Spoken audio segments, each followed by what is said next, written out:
మన బొత్తుల బలరామకృష్ణ గారిని బాగా మెజారిటీతో గెలిపించాలని ప్రార్థిస్తూ మిమ్మల్ని అందరినీ కోరుచున్నాం. ప్రజలందరికీ నమస్కారం. రాజనగరం మండలం సీతనగరం మండలంలో చిన్నకొండపూడి గ్రామంలో నా పేరు వరద సత్యనారాయణ, అందరూ నన్ను వరద సిని అని అంటుంటారు. ఓకే అండి, మీరు ఏ పార్టీ అండి? నేను ఇప్పుడు జనసేన పార్టీలో కొనసాగుతున్నాను. ఎంతకాలం నుంచి కొనసాగుతున్నారండి?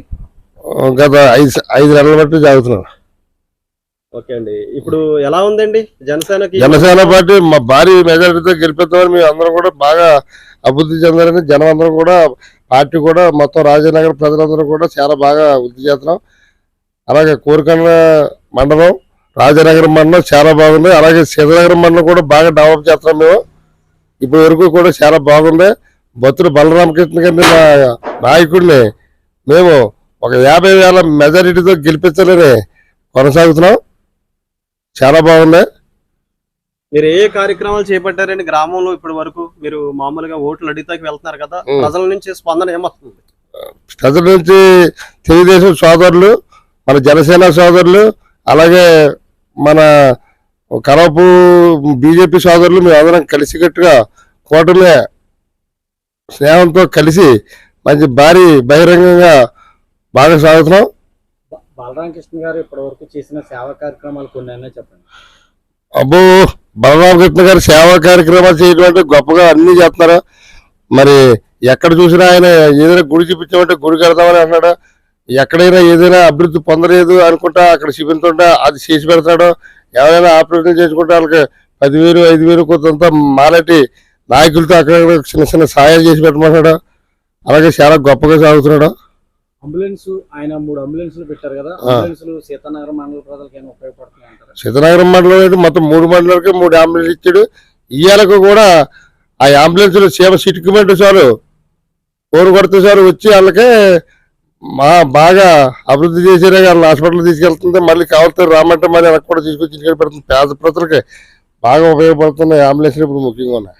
ఇంకొక ఎవరైనా ఇంటికి వెళ్ళినప్పుడు మామూలుగా ప్రజలందరి దగ్గరికి వెళ్ళేటప్పుడు ఏమన్నారంటే మా ఇదిలో డ్రైనేజీలు లేవండి, మా ఇదిలో ఒక సిమెంట్ రోడ్లు పోయలేదండి, మాకు రోడ్లు బాగోలేదండి, బాగా శుభ్రం చేస్తలేదు, మా ఇదిలోకి వచ్చి ఏం చూస్తలేదండి, ఎలక్షన్ వచ్చినప్పుడు వస్తున్నారండి, దండం పెడతారండి, పోతున్నారండి అని నగ్గిన తర్వాత మళ్ళీ మా దగ్గరికి వస్తలేదండి అని చెప్తాం. ఈ 2 రోజుల్లో కూడా గ్రామాల్లో మీరు మండల వ్యాప్తంగా తిరిగిన సంఘటనలు ఉన్నాయి, తిరుగుతున్నారు కూడా. ఈ పెన్షన్ కు సంబంధించినటువంటి ఎవరైనా వాళ్ళు ఏమన్నా మీ కూటమిని తిట్టడం కానీ లేదంటే అధికార పార్టీని ఏమన్నా చెప్పడం జరిగిందా? చెప్తున్నారు. ఎవరి బాబు మొన్నటి దాకా ఇంటికి వచ్చి చేశారు, ఇది ఇలా చేస్తున్నారు ఏంటని అడుగుతున్నారు.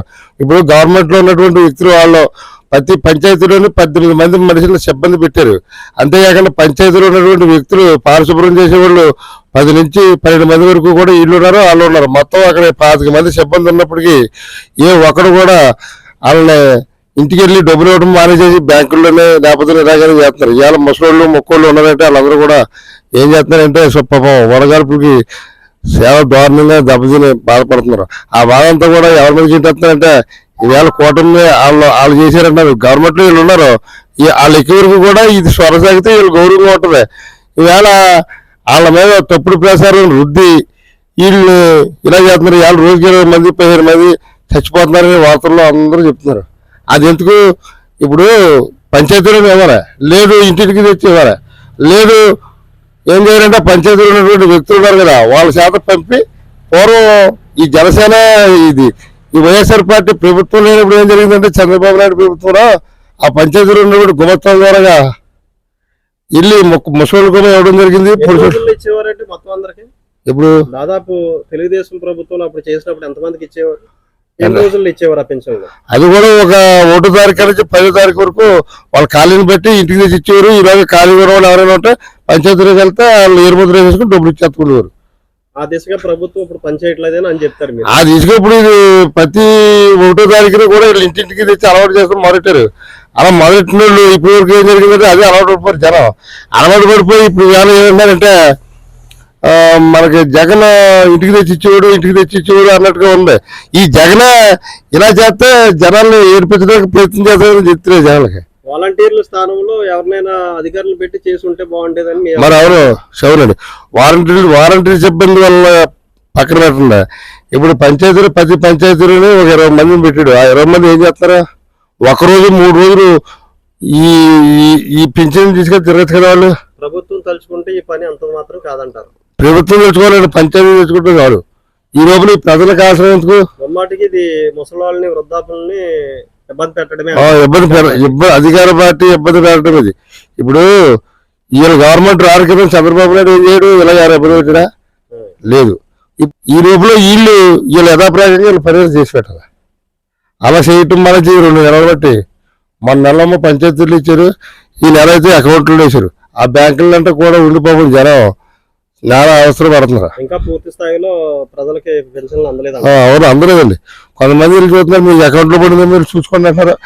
ఆ బ్యాంకుల్లోకి వెళ్ళిన తర్వాత ఏమో ఆ బ్యాంకులలో ఈ ముసలి నేను నా వ్యవసాయ నిమిత్తంగా డబ్బులు పడినామని చూస్తాకి వెళ్తే ఆ రైతుపురం బ్యాంకులో ఒక ముసలావిడ కొండ మనిషి కూడా ఆవిడ వచ్చి మామయ్య నా సీట్ చూడంటే ఎలా చూసి ఆడు ఏం చేస్తాడు, సీటా ఎలాగే సూత్రం చూసి ఉన్నాయి డబ్బులు అన్నాడా. అలాగే రోజు ఏమన్నా బాబు రాసి పెట్టండి అనండి. రాయను, అదిగో షిప్ ఎవరో రాజుగో పో అన్నారు. ఆ మనిషి మీరు చూసిన దేవుడే రావడం అంటున్నా. నేను ఆ మనిషిని జాలిపడి అమ్మా ఏటమ్మా అని అంతే, ఇలా బాబాయ్ మాది అది నల్లగొండ నుంచి వచ్చిన బాబాయ్ అంది. సరే అయితే అది అక్కడికి వెళ్ళి ఆ కుర్రాడు రాసి పెడతాడమ్మా అని ఆ కుర్రాడితో రాసి పెట్టించి ఆవిడకి నా వద్ద సహాయం నేను చేసి ఎదురొచ్చేసాను. చివరిగా బత్తుల బలరామకృష్ణ గారు ఏమంటాడంటే ఆయన మన రాజనగరం మండలంలో పెద్ద హబ్బుగా తయారు చేస్తానంటాడు. ఒక 10-15 వేల మందికి మన నియోజకవర్గంలో ఉన్నటువంటి ప్రజలకి ఉద్యోగాలు ఇస్తారంటాడు.